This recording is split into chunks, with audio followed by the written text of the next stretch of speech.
ಪೂಜ್ಯಾಯ ರಾಘವೇಂದ್ರಾಯ ಸತ್ಯಧರ್ಮರತಾಯ ಚ ಭಜತಾಂ ಕಲ್ಪವೃಕ್ಷಾಯ ನಮತಾಂ ಕಾಮಧೇನುವೆ. ನಾನು ವರ್ಷಕ್ಕೊಂದು ಸರಿಯಾದರೂ ಮಂತ್ರಾಲಯಕ್ಕೆ ಹೋಗ್ತೀನಿ. ಅದೇ ರೀತಿ ಈ ವರ್ಷವೂ ರಾಯರ ಕೃಪೆ ಪಡಿಬೇಕು ಅಂತ ಮಂತ್ರಾಲಯಕ್ಕೆ ಹೋಗಿದ್ದೆ. ಅಲ್ಲಿ ರಾಯರ ದರ್ಶನ ತುಂಬ ಚೆನ್ನಾಗಾಯಿತು.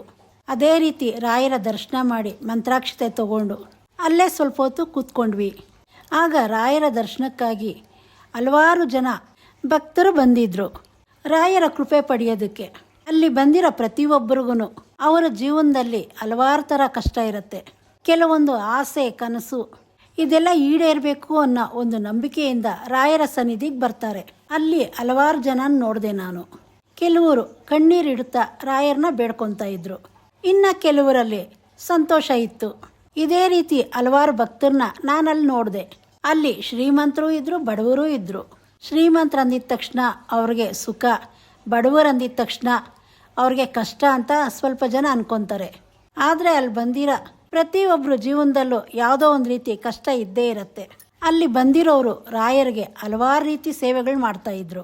ಯಾಕಂದರೆ ರಾಯರಿಗೆ ಯಾವ್ಯಾವ ರೀತಿ ಸೇವೆ ಮಾಡಬೇಕು ಅನ್ನೋದು ಎಲ್ಲ ಗೊತ್ತಿರಲ್ಲ. ಒಬ್ಬೊಬ್ಬರಿಗೂ ಒಂದೊಂದು ಸೇವೆ ಗೊತ್ತಿರುತ್ತೆ. ಅದೇ ರೀತಿ ಅವರು ಗೊತ್ತಿರೋ ಸೇವೆನ ರಾಯರಿಗೆ ಅಲ್ಲಿ ಮಾಡ್ತಾಯಿದ್ರು. ತುಂಬ ಜನ ಭಕ್ತರು ರಾಯರಿಗೆ ಪ್ರದಕ್ಷಿಣೆ ಹಾಕ್ತಿದ್ರು. ಪ್ರದಕ್ಷಿಣೆ ಅಂದಿದ ತಕ್ಷಣ ಎಲ್ಲರೂ ಕೈ ಮುಗಿದು ದೇವಸ್ಥಾನ ಸುತ್ತ ಪ್ರದಕ್ಷಿಣೆ ಹಾಕ್ತೀವಿ. ಆದರೆ ಇಲ್ಲಿ ಯಾವ ರೀತಿ ಪ್ರದಕ್ಷಿಣೆ ಹಾಕ್ತಾಯಿದ್ರು ಅಂದರೆ, ಇದು ಬರೀ ಒಬ್ಬರು ಅಂತ ಅಲ್ಲ, ಅಲ್ಲಿ ಬಂದಿರೋ ತುಂಬ ಜನ ಈ ರೀತಿ ಮಾಡ್ತಾಯಿದ್ರು. ಈ ಪ್ರದಕ್ಷಿಣೆ ಯಾವ ರೀತಿ ಇದೆ ಅಂದರೆ, ಒಂದು ಹೆಜ್ಜೆ ಮುಂದೆ ಇಟ್ಟು ಸಾಷ್ಟಾಂಗ ನಮಸ್ಕಾರ ಹಾಕ್ತಾರೆ ಗಂಡ್ಮಕ್ಳು ರಾಯರ್ನ ನೆನೀತಾ. ಇದೇ ರೀತಿ ಪ್ರತಿ ಒಂದೊಂದು ಹೆಜ್ಜೆ ಇಡಬೇಕಾದ್ರು ಸಾಷ್ಟಾಂಗ ನಮಸ್ಕಾರ ಹಾಕಿ ಮತ್ತೊಂದು ಹೆಜ್ಜೆ ಇಡ್ತಾ ಇದ್ರು. ಮತ್ತು ಹೆಣ್ಮಕ್ಳೆಲ್ಲ ಇದೇ ರೀತಿ ಒಂದು ಹೆಜ್ಜೆ ಮುಂದೆ ಇಟ್ಟು ಮಂಡಿ ಊರಿ ನಮಸ್ಕಾರ ಮಾಡ್ತಿದ್ರು.